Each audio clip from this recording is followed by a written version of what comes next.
उप प्राचार्य महोदय, वरिष्ठ अध्यापक, शिक्षकगण और मेरे प्यारे बच्चों, हिंदी दिवस के उपलक्ष्य में आप लोगों को हार्दिक शुभकामनाएं और शुभेच्छा। आज का दिवस, आज का दिन बहुत ही महत्वपूर्ण है, इसमें कोई शक नहीं। चलिए हम कुछ पिछले वर्षों में चले जाएं और इस दिवस की महत्ता पर प्रकाश डालते हैं। सन 1899 स्थान था लॉस एंजल्स, अमेरिका। एक अमेरिकन ने ज्ञान परंपरा के शिखर पुरुष स्वामी विवेकानंद जी से पूछा, how are you Swami ji? Swami Vivekananda ने उत्तर दिया, मैं अच्छा हूं, मैं ठीक हूं।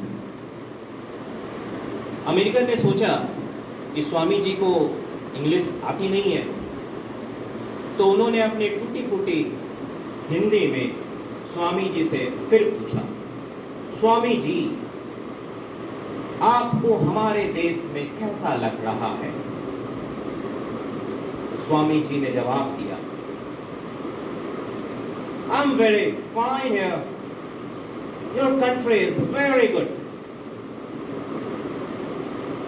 इस पर अमेरिकन थोड़ा परेशान हो गया, विचलित हो गया। उससे रहा नहीं गया तो उन्होंने स्वामी जी से एक प्रश्न किया, स्वामी जी मैं कुछ पूछना चाहता हूं आपसे। मैंने आपसे अंग्रेजी में प्रश्न किया तो आपने हिंदी में जवाब दिया। मैंने दूसरा प्रश्न हिंदी में किया तो आपने अंग्रेजी में जवाब दिया। क्या पहेली है इसकी, क्या बात है इसकी? स्वामी जी का उत्तर कुछ इस तरह से था, श्रीमान आपने अपनी मातृभाषा में मुझसे प्रश्न किया, मैंने अपने मातृभाषा में उसका जवाब दिया। दूसरा, आपने मेरी मातृभाषा का सम्मान करते हुए हिंदी में प्रश्न किया, मैं आपकी मातृभाषा का सम्मान करते हुए अंग्रेजी में जवाब दिया। स्वामी जी का यह वचन आज 124 साल होने पर, लेकिन हम भारतीय इस महत्व को, इस मर्म को समझ नहीं पा रहे। स्वामी जी का कथन उस समय क्या था, वो हमारे हिंदी के विषय में क्या सोचते थे, वर्षों गुजर गए। आज हम बच्चे यहाँ आए हैं, उनका मैं स्पीच भी सुना हूं। उन्होंने राजभाषा शब्द का इस्तेमाल किया। क्या हमें पता है राष्ट्रभाषा और राजभाषा में अंतर क्या है? इस चीज को समझने के लिए फिर से हम उस 1947 के कुछ साल पहले चले जाते हैं। भारत अंग्रेजों के अधीन गुलाम और हम गुलाम के जंजीरों से बंधे हुए थे। कवियों और क्रांतिकारियों के कलमों ने हुंकार भरा देश को आजाद करने के लिए, और हमारा देश एकता के सूत्र में बंधा। लेकिन किस विषय से एकता के सूत्र में बंधा, क्या उसका आधार था? वो थी हिंदी भाषा ही एकमात्र ऐसी भाषा बनी जो हमारे पूरे भारत को एक सूत्र में बांधा। छोटे से लेकर बूढ़े तक व्याकुल हो गए आनंद लेने के लिए, जिसका नाम था स्वतंत्रता। 1917 में महात्मा गांधी ने पहली बार गुजरात से, भरूच जिले से आह्वान किया कि हिंदी को राष्ट्रभाषा का दर्जा दिया जाए। 1918 में इंदौर में उन्होंने पहली राष्ट्रभाषा की अध्यक्षता भी की। 2 दिसंबर, एक साल पहले, 1947 के एक साल पहले 2 दिसंबर 1946 राष्ट्रभाषा के लिए अध्यक्ष समिति बनाई गई। 6 दिसंबर 1949 को संविधान सभा के लिए समिति बनाया गया, उसके सदस्य तैयार किए गए, उसकी बैठकें की, और 9 दिसंबर 1949 को संविधान सभा का अंतिम प्रारूप तैयार होकर आ गया। 26 नवंबर को हम जानते हैं संविधान सभा का दिवस मनाते हैं।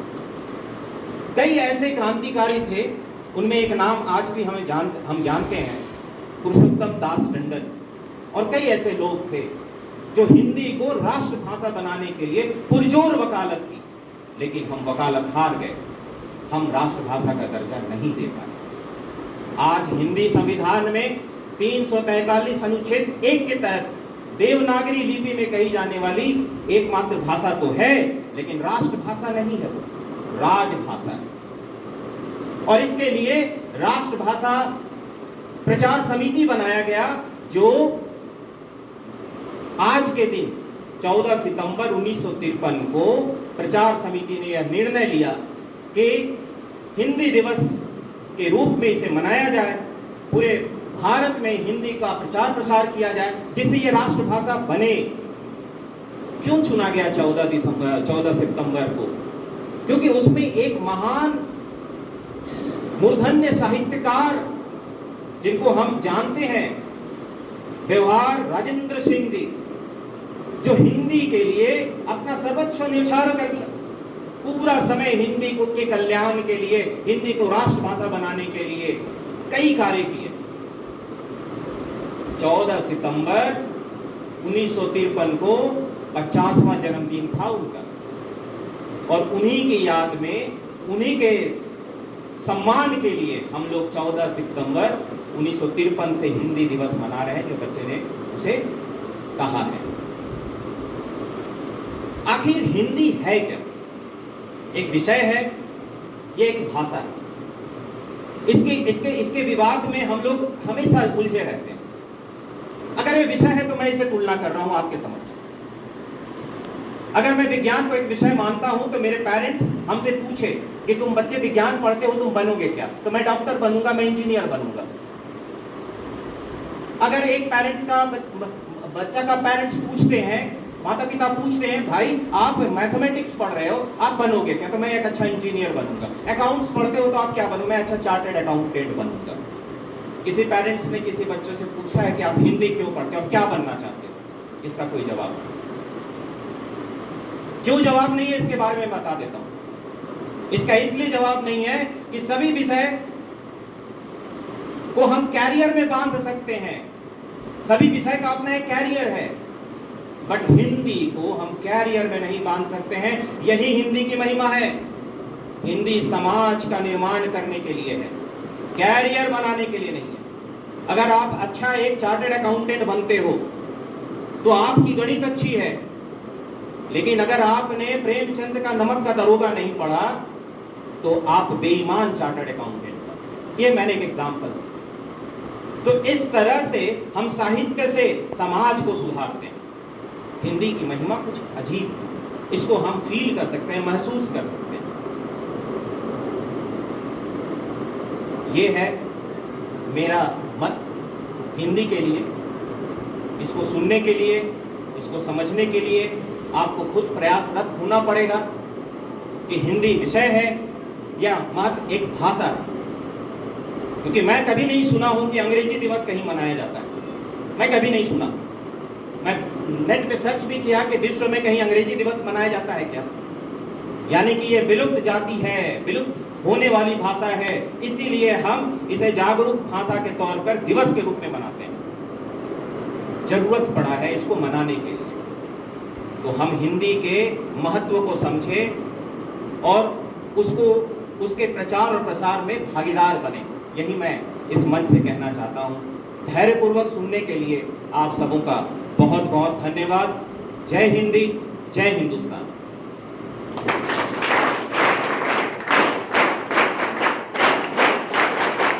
अब मैं सादर आमंत्रित करता हूँ प्राचार्य महोदय को।